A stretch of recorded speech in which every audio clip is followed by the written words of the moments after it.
What's going on, friends? Welcome back to my channel. If you're new here, my name is Layne and I'm a nurse and nurse practitioner student. And in this video, we're going to be talking about things that you should consider before you choose a nurse practitioner school. I'm going to be talking about some of the things that I thought about when I was choosing a school and some of the tips that I wish that I had known when I was choosing an NP school. So if you are in that selection process and about to apply for schools, you're not going to want to miss this video. All right, let's get started.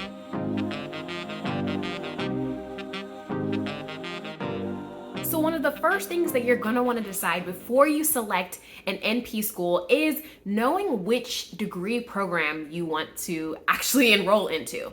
And I will put in the description below, I also have a video about deciding if you want to do the DNP route or the MSN route and what that might mean for you and things that you should consider. But that's a major thing because before you select a school, you want to make sure that they actually have the program that you are interested in. And along with that, you also want to know what specialty you ultimately want to go into. And if you're interested in seeing a video about selecting which specialty you might be interested in, comment below and I can see about making that video for you. But you definitely want to know what specialty you want to go to because different NP programs are known for being excellent in different specialties. So if you're thinking about being an FNP versus a mental health or psych NP, that really might influence your choice by a lot. One of the first things that I wish I had started with when I was doing my NP school research was looking at the US News and World Report rankings for the different schools, for nurse practitioner schools. And this is something that you can easily do. You can see which schools are ranked #1 for family nurse practitioner programs, which ones are ranked the best for DNP programs, and it really breaks it down to a lot of different subcategories. This is important because you want to know that the quality of the school that you're going to be going to is actually nationally ranked, and this adds some validity and legitimacy to the degree that you're going to be getting. Now, take this with a grain of salt because just because it's ranked well doesn't necessarily mean that this is going to be the best school for you because there's a lot of other factors that go into this decision. But this is definitely something if you have no idea what schools are great out there and you just need a great starting point, this could be a great place for you. And a lot of times employers are also aware about these rankings and they might be more likely to hire you if one of your schools is in the top 10 or it's pretty high up on the list. As you're looking through this list, something else to be considering is maybe looking to see if any of the schools on there are in your current state because in-state tuition is a lot better than out-state tuition, let me tell you. So if you're able to find one of these amazing schools that's local to you, or even if it's just a state away and it's closer for you to drive, that might be something for you to consider. So as you're kind of selecting some schools based off of those rankings, definitely think about the proximity of which they are to you. Next thing that I would suggest doing is looking at the pass rate for whatever licensure exam or boards that you're going to need to be taking for your specialty. I would go on to the individual school websites and see if they note what the pass rate is. It's amazing if you see something like 100% of our students are passing the boards on the first try. That's amazing because at the end of the day, what you want from school, I mean, also a great education, but at the end of the day, you want to be able to pass your boards and you want to be able to get a job, right? And that's something that I also looked at a lot when I was looking at BSN programs as well, because you ultimately want to pass your NCLEX, right?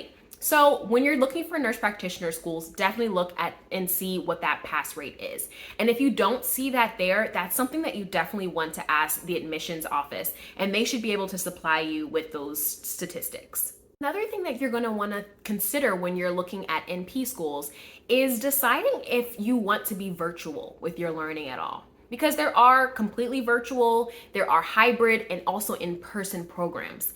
Now, for someone who has a lot of work obligations, family obligations, or is states away from the school of their choice, they might be looking for more of a hybrid or online option. But maybe if you know yourself as a learner and that you know that you learn better when you have that face-to-face connection with your professors and maybe even your classmates, then you might want to err on the side of an in-person or perhaps a hybrid option. But this is something that you're going to want to look into as well because not all schools have all three of those options. And so when you're looking at that list of the rankings and all of that good stuff, that's something that you want to keep in mind as well.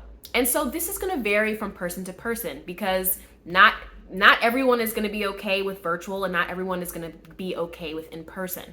But you need to know yourself as a learner, because if you're not someone who can stay motivated with a completely virtual program, then you also don't want to set yourself up for failure. But this is something where it's very individualized, and it honestly would matter a lot depending on what you think your preference is. All right, guys, this next one is big. Okay, so pay attention. You need to know if your school is going to provide preceptors. Okay, guys, this is so pivotal. You need to decide for yourself if you're willing to go to a school that will not supply preceptors, or if you feel like you need a school where they're definitely going to guarantee that you are going to have clinical placements with a preceptor. Now, a lot of schools, even if they do not provide a preceptor or assigned clinical rotation, they do have a lot of resources that will help to connect you with preceptors and clinical sites that are close to you. Even if your school is states away, some schools do provide resources even out of their state, and they'll be able to connect you, but it may not be guaranteed. I do know a lot of students who have really struggled with this, and it's caused them a lot of stress, extra work, extra time, and just being unsure if they're going to be able to pass from semester to semester because they're stressed out about where they're actually going to be able to get their hours. Now, if this is not something that you're willing to put yourself through, you're going to want to look at schools that definitely guarantee preceptors. Now, these schools are less common, so you may have to be willing to move to wherever that location is, or potentially pay more for that program. So there definitely are pros and there are cons to that.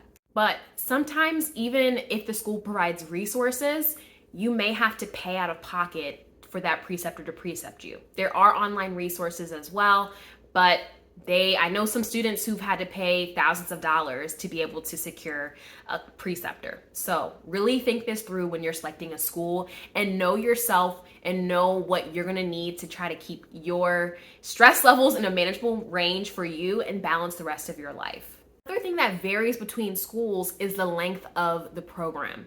Even if you're getting a DNP versus master's degree program, the number of years it's going to take you to get through the program really might vary. It might be 2 to 3 years. It could be up to 4 years if you're getting a DNP, maybe even 5 years. And you want to look and see at if the programs and the lengths that they're offering are part-time, full-time. Ask and look on the website, go to open houses, see if you're able to work during these programs. If you need to work to be able to put a roof over your head and food on the table, then that's definitely something to consider, and that might limit the type of programs that you can be enrolled into.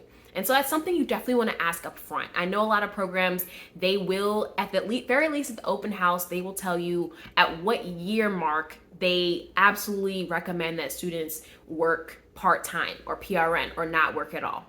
And even with that suggestion, there is leeway depending on your individual schedule and what you can finesse. So I would take that also with a grain of salt, but also think about it and consider it when you're making your decision of, okay, can I do, I don't know, I'm just throwing out something. Can I do 4 years of not working at all to do this program that they're asking me to do? Not everybody can do that. Or are you someone who's like, yeah, I can maybe do 2 years part-time or 2 years full-time?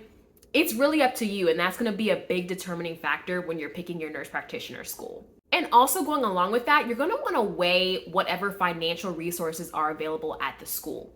Now, this might matter more for some people than others, but this is something to keep in the back of your mind if finances is something that's very important to you, or that you feel like you're gonna have to stop working and things are gonna be tight. So you wanna know what kind of scholarships are available. Definitely wanna know if there's any graduate teaching positions available that you could potentially get a stipend, health insurance. You really just want to have all of your details laid out so that you can make the best decision possible when it comes to your financial security. Finally, my advice is to try to narrow down your list of NP schools down to your top 3 to 5, just because I think when you start applying to more than 5 schools, it can get kind of overwhelming with different references, deadlines, application fees, and etc. And I think most people that I've talked to have applied to anywhere from 1 to maybe 4 or 5 schools. So That's just my bit of advice, but obviously you can apply to as many schools as you want, but I think it would be easier to try to narrow it down to your top 3 to 5 schools to apply to.